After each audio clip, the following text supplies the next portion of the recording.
नमस्कार दोस्तों, स्वागत है आपका कक्षा 10 सामाजिक विज्ञान। दोस्तों, सामाजिक विज्ञान में हम 10 अध्याय तक सभी इम्पोर्टेंट सवाल कर चुके हैं, क्वेश्चन कर चुके हैं जो अ, अर्धवार्षिक परीक्षा और वार्षिक परीक्षा में पूछे जाने हैं। तो चलिए दोस्तों, अब बिना देर किए हम 11 अध्याय से स्टार्ट करते हैं और वो सारे सवाल देखते हैं जो इस बार आने की संभावना है। दोस्तों, सबसे पहले हम इसकी स्थिति देख लेते हैं कि अभी कितने नंबर का इसमें से आना है। तो टोटल 4 नंबर का आना है। कितने नंबर का आना है? 4 का। और पिछला रिकॉर्ड अगर देखा जाए तो देख लीजिए, एक एक नंबर की दो, यानी कि ओटी आई थी दो, और 2 नंबर का एक क्वेश्चन आया था। तो चलिए इसी हिसाब से हम आगे बढ़ते हैं और देखते हैं। तो देख लीजिए, मैं आपको क्वेश्चन बताता चलूँगा। आप इनको अगर ओटी देखना चाहो तो देख सकते हैं। ओके, ये आपकी ओटी है। आप चाहो तो इनका स्क्रीनशॉट ले लीजिए और चाहो तो आप इनको लिख लीजिए या याद कर लीजिए। ठीक है, चलिए आगे बढ़ते हैं। ये कुछ ओटी हैं, देख लीजिए। ठीक है, आप इनका स्क्रीनशॉट लेते चलिए। ठीक है, चलिए। और अगर आपके पास शिवलाल है, सॉरी परीक्षा अध्ययन है शिवलाल की, तो आप उसको ले सकते हो। उसमें से मैं एक करवा रहा हूँ। देखिए 2023 में ये पूछी गई थी। 18वीं सदी तक महीन कपड़े के अंतर्राष्ट्रीय बाजार पर भारत का दबदबा था। ठीक है, चलिए इसके जे आंसर दे रखे हैं 70 के, और जे आपकी जोड़ी है। जोड़ी एक जे पूछी गई थी, जेम्स अवार्ड। ठीक है, इसका आंसर आपका जे है। जेम्स अवार्ड अपना भाप का इंजन बनाया था इन्होंने।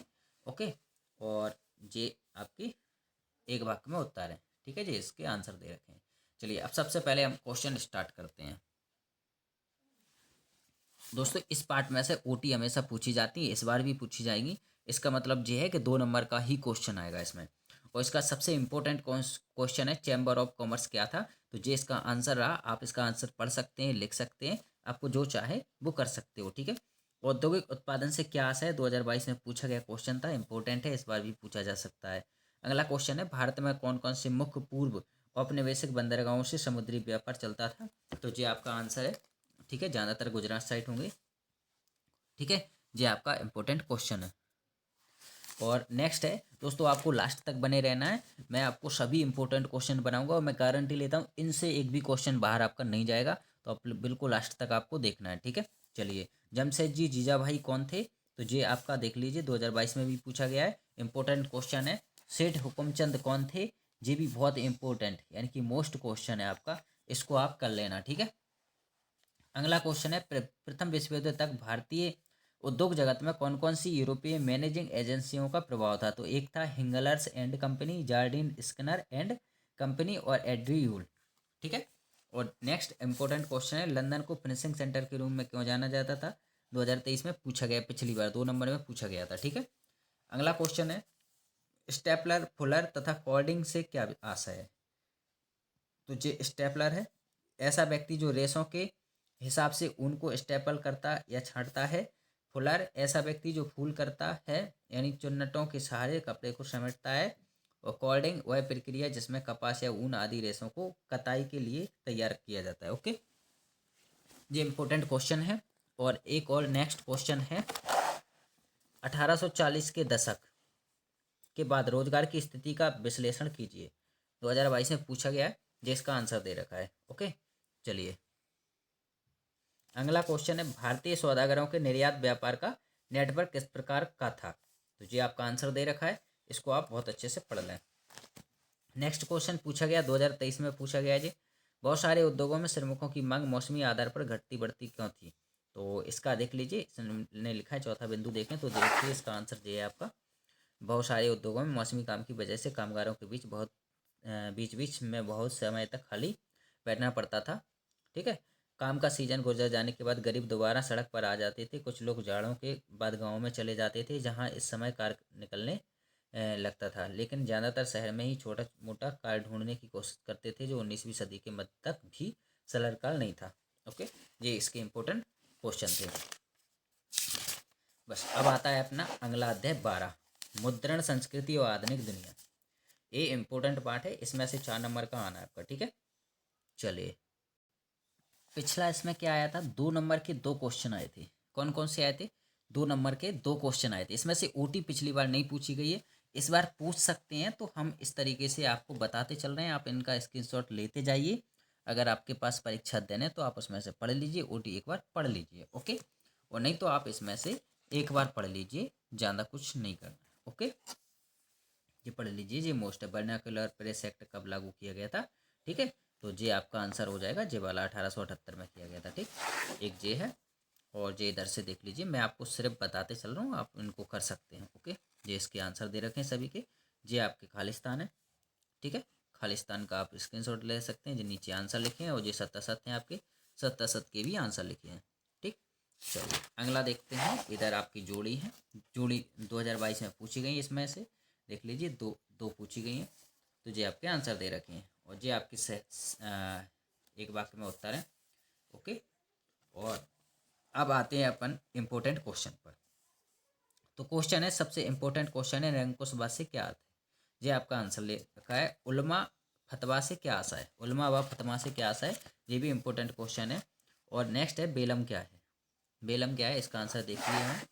ये आंसर है आपका बेलम चर्च, ठीक है। चर्मपत्र जानवरों के चमड़े से बनी लेखन सतह है, मुद्रित किताबों को सस्ती अश्लील मानने वाले कुलीन वर्गों और भिक्षु संघों के लिए छपी किताबों की विलासी संस्करण अभी भी बेशकीमती बेलम या चर्म पत्र पर छपते थे, ठीक है। और नेक्स्ट क्वेश्चन है, जो सॉरी ये वाला है, 2022 में पूछा गया, प्लाटन से क्या आशा है, तो ये आपका आंसर दे रखा है। कंपोजिटर बगैली क्या है, तो ये आपका आंसर दे रखा है, इंपॉर्टेंट है। गाथा गीत से क्या आशा है, तो गाथा गीत ये है, ठीक है। और ये है, योहान गुटेनबर्ग ने मुद्रण क्षेत्र में क्या कार्य किए, तो देख लीजिए लघुत्तरीय प्रश्न का 8वां, इसका आंसर अपन देख लेते हैं।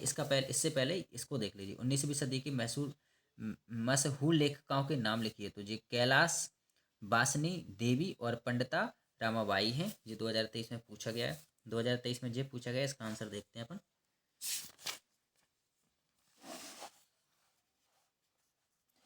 ये